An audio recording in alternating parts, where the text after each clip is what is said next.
Esiet sveicināti! Vasara turpinās un turpinās nedēļas vidus ceļojumi, meklējot labākos variantus Latvijas lauku attīstībai. Dienas vēl garas, paspēt var daudz.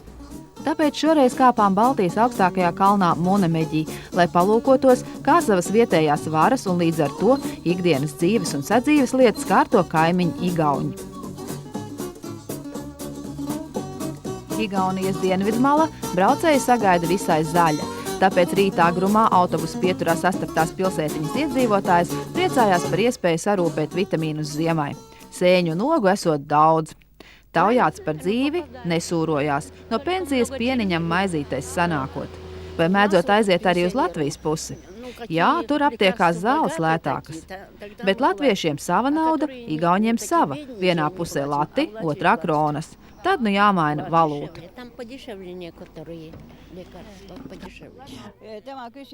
Tirgošanās labāk savā pusē. Ko tur meklēt pie citiem? Latvijas televīziju gan paskatos. Kur dzīve labāk? Nezinu, jo neesmu otrā pusē robežai dzīvojis. Latvieši nāk šur piepirkties, saka te lētāk. Jūs neejat paskatīties, kā tad īsti ir? Nē, man no turienes neko nevajag. Bet intereses pēc, nu varētu jau, bet laika nav. Mēs ejam gan uz Latvijas pusi.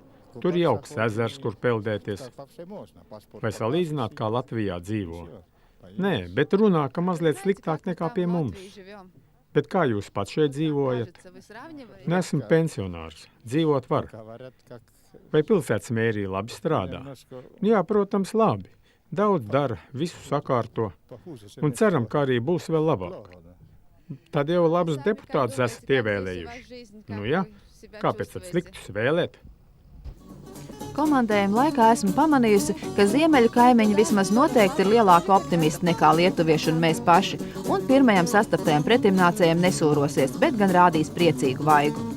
Kaut gan dabā redzama tā pati aina, kur maizīte lētāka, tur pircēji pulcējas jau saulaicīgi. Tomēr ir lietas, kurās Igaunija Latvija apsteigusi, un kur gan to vēl labāk izjust kā robežpilsētās Valkā, kur klusā laikā vienas baznīcas pulksteņa zvanos var klausīties abas puses.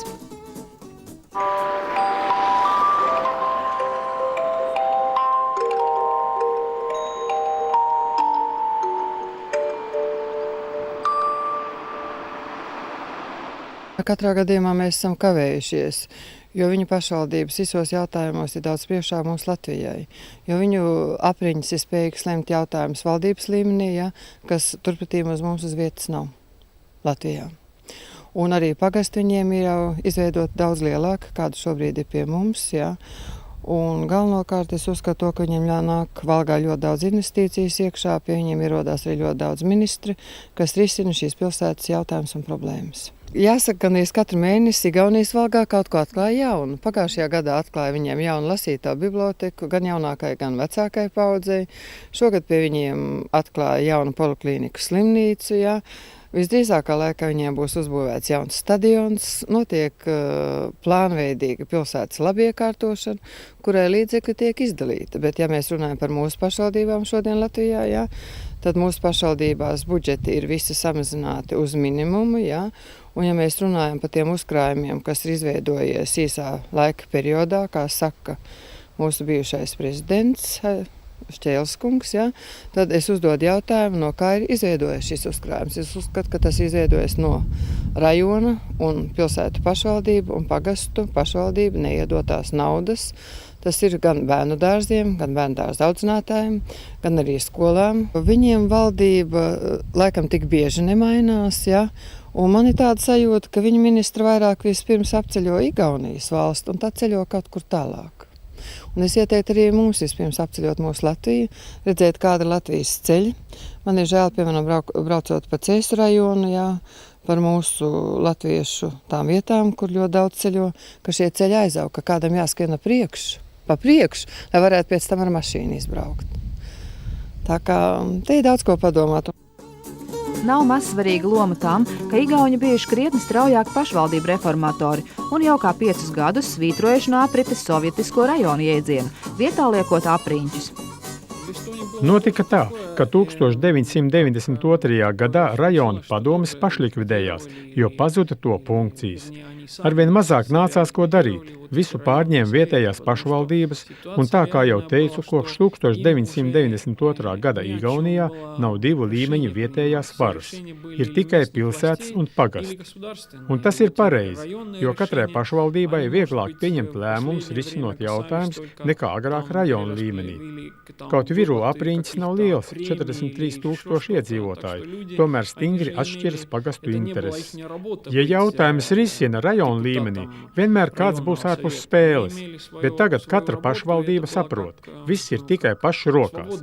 Neatbrauks kāds kungs vai burvis no augšas un viņu vietā nepadarīs. Viru pilsēta ir vienlaikus arī apriņķa centrs, un līdz ar to tajā atrodamas divas karogotas mājas – pilsētas doma vai mērija un apriņķa valdības nams, kas mums valodas nezinātājiem iesākumā lika pat maldīties. Mūsu mājas ir tuvu, un arī sadarbība ļoti cieša. Igaunijā apriņķis ir valsts orgāns, kas koordinē un vienlaikus arī kontrolē pašvaldību darbu. Apriņķis ir valsts roka ar apriņķa vecāko, kā centrālās varas pārstāvu uz vietām. Vecāko ieceļ premjerministrs. Vietējo pašvaldību pārstāvis aicina uz pārunām izvirzot kandidatūru. 2 reizes drīkstam teikt nē, bet ja tad neatrodam kopīgu valodu, premjers var rīkoties pēc saviem ieskatiem. Vai jūs to neuzskatāt par demokrātijas pārkāpumu, ieceltu vietvaldi? Tas viss atkarīgs no pilnvarām. Kādas dotas šim cilvēkam? Pie mums apriņķa vecākais nevar tieši iejaukties pašvaldību darbā un dzīvē. Likums viņam tādas iespējas nedod. Savu dzīvi Viru pilsētā organizējam paši. Sastādam un veidojam budžetu, domājam, kā tērēt naudu un kādi būs mūsu ienākumi. No apriņķa vecākā gaidam, lai viņš pārstāv mūsu intereses valdības līmenī. Tā nu 15 Igaunijas apriņķa vecākie rada vietējo pašvaldību vajadzību kopskatu. Viņi piedalās visās valdības sēdēs. Kaut Viru mērs ar lepnumu rāda savas pilsētas izaugsmi, vērienīgos ielu remontdarbus un skaisti sakopto zaļo zonu, vietējai varai te vajadzīgs īsts kalevdēla spēks, lai iekustinātu novadu aktīvai dzīvei. Viru, kā arī Valgas un Pilvas apriņķos ir lielākais aiz Narvas bezdarba līmenis valstī.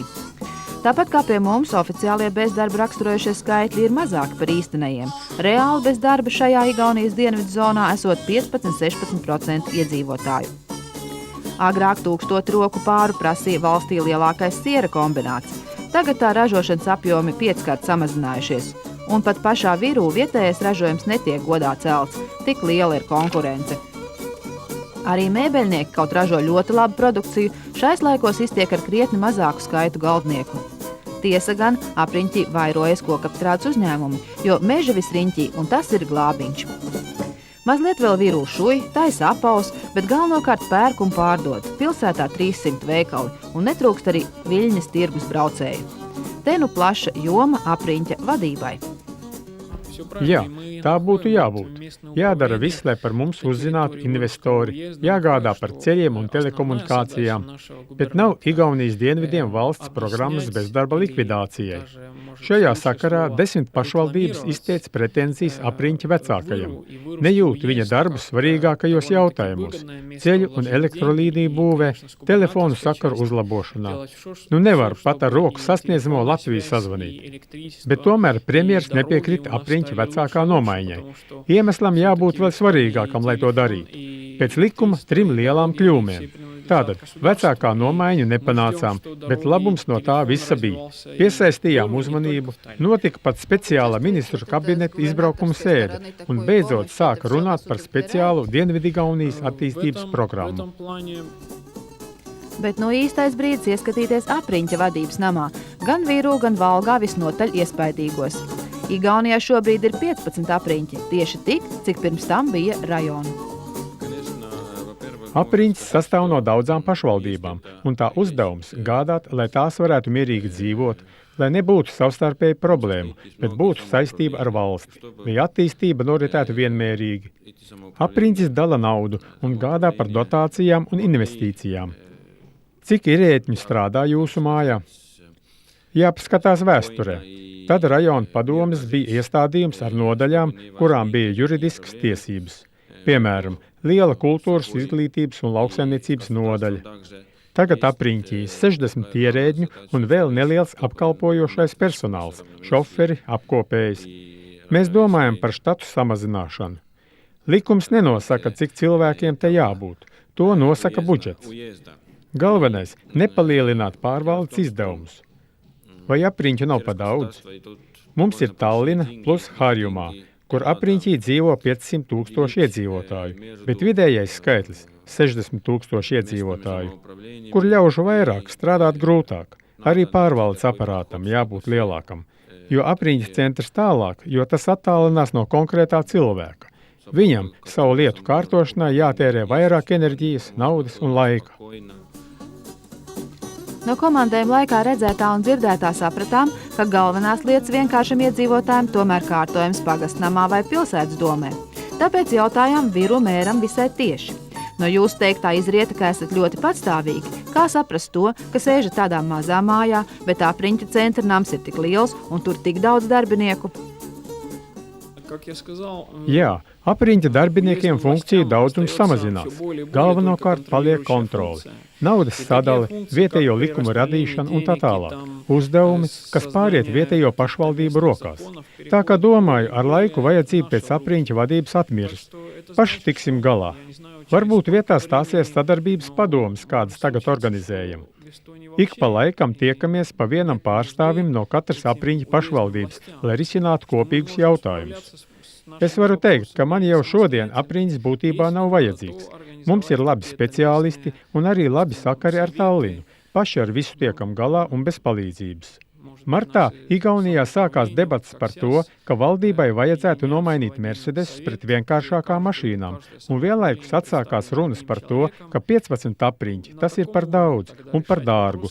Iespējams, ka vajadzētu palikt 7, kā pirms kara, varbūt pa 4. No vietējo pašvaldību puses raugoties, labi, ja ieekonomētos līdzekļus atdotu mūsu budžetos vai pārskaitītu sociālajos fondos. Bet no otras puses, Viru pilsētas Varstu pagasta iedzīvotāju intereses šobrīd tiek pārstāvētas labāk, nekā tad, ja apriņķu būs mazāk. Tā un iznāca, ka kaimiņzemē spriedām par apus tuvām lietām. Ceram, ka mazais ieskats aiz robežas būs noderīgs tiem, kuri iesaistīti tā, cik jūtam joprojām ļoti strīdīgā valdības deklarācijas punktu izpildē, kurā teikts līdz 1997. gada 1. decembrim izveidot pagastu un pilsētu pašvaldību deleģētās rajonu padomes. Un ne tikai tiem, bet mums visiem, jo kaimiņzemē redzētais apliecināja šķietami augstā stilā teiktos vārdus. Valsts ir stipra ar to, ka katrs cilvēks valstiskās stratēģijas uztver kā savu interesi, ka tas nav tikai, ko tur Tallinā vai Rīgā kāds politiķis izdomājis, bet ka tās ir manas, ne pilsētas mēra, bet pieņemsim, Viru taksista intereses. Ja tā būs, tad valsts būs stipra un attīstīsies.